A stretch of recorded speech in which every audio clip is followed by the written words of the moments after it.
పాదయాత్ర చేశాడు. దానికి ఎన్ని కోట్లు ఖర్చు పెట్టారంటే దేశం అంతా కలిపి అది కూడా చెప్పమానండి. ఇవన్నీ ఏంటంటే జగన్మోహన్ రెడ్డి గారిని ఓడించాలి.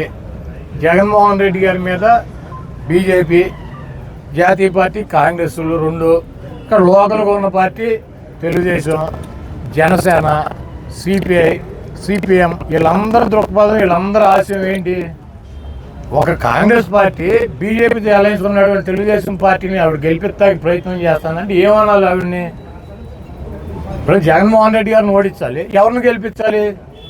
షర్మిల గారు ఏం చెబుతారు? ఎవరిని గెలిపించమంటారు? చంద్రబాబు నాయుడు గారినా బీజేపీని గెలిపించమని చెబుతారా?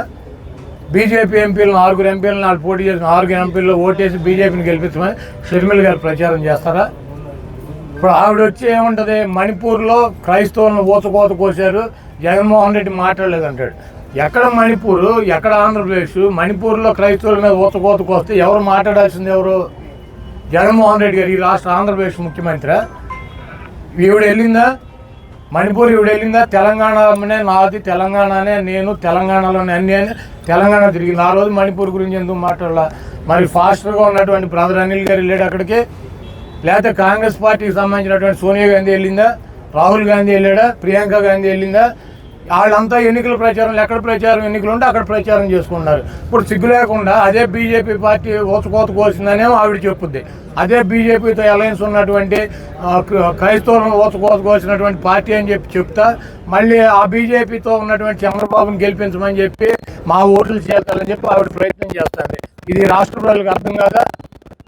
అలాగే చంద్రబాబు నాయుడు ఏం చెప్పాడు? నరేంద్ర మోడీని ఆంధ్రప్రదేశ్లో కాలు పెట్టినాడు, ఎన్డీఏకి మద్దతు ఉపసంహరిస్తున్నాడు, ముస్లింస్ మోడీ ఊచకోత కోసాడని చెప్పి ఎవరు చెప్పారు? ఇవన్నీ చంద్రబాబు నాయుడు కదా చెప్పింది.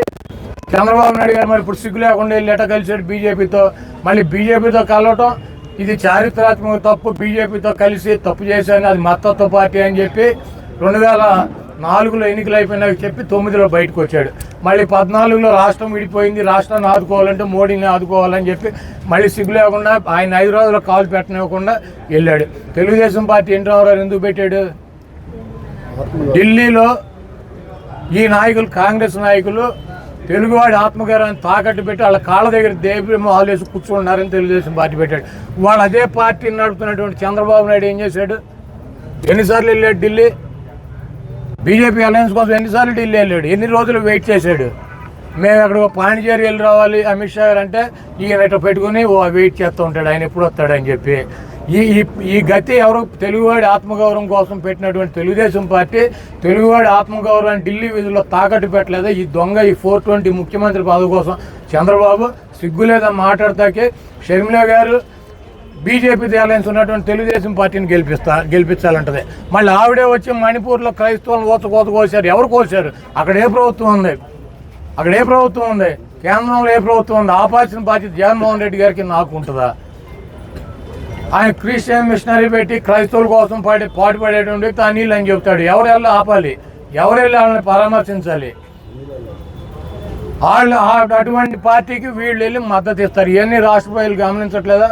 ఈ పనికి మాలిన మాటలతో కాంగ్రెస్ పార్టీ 0.9% ఉన్న ఓటింగ్ 0.7కో 6కో వస్తుంది. షర్మిలమ్మ కాంగ్రెస్ పార్టీకి నాయకత్వం వహించిన ఇక్కడ ఎవడో అభ్యర్థులు మారే పరిస్థితి లేదు, అసలు కాంగ్రెస్ జెండా పట్టుకునే పరిస్థితి లేదు, ఎవడో ఒక 50,000 రూపాయలు కూడా పార్టీకి ఖర్చు పెట్టే పరిస్థితి లేదు. ఆవిడేదో కళలు కానీ ముఖ్యమంత్రి అవ్వాలని తెలంగాణలో పార్టీ పెట్టి ఆ దుకాణం హుస్సేన్ సాగర్లో కలిపేసి ఇక్కడికి వచ్చి జగన్మోహన్ రెడ్డి గారిని ఏదో సాధించాలని చూస్తుంది. ఇవన్నీ కూడా ఈ రాష్ట్ర ప్రజలు గమనిస్తున్నారు.